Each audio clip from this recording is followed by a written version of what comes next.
आता आपण बघत मुंबई पुण्यातल्या टॉप 9 बातम्या।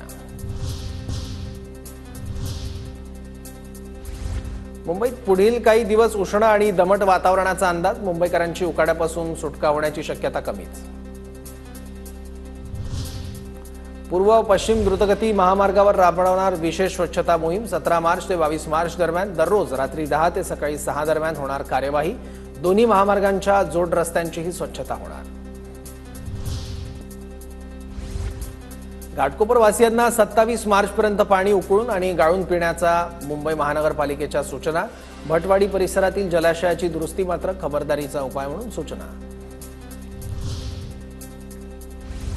मुंबई सेंट्रल एसटी स्थानकातील काँक्रिटीकरणाचं काम पूर्ण। मुंबई सेंट्रलवरून आता वाहतूक पूर्ववत।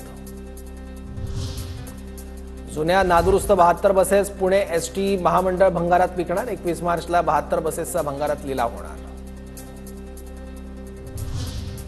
पीएमपीएमएनला प्रशासनाकडून तुकाराम बीज निमित्त देहूगावसाठी जादा बसेसचं नियोजन।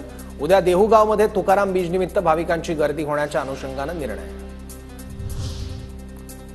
घरपट्टी पाणीपट्टी वसुलीसाठी पुणे जिल्ह्यातील ग्रामपंचायती सरसावल्या। घरपट्टीतून 336 तर पाणीपट्टीतून 43.5 कोटींची वसुली।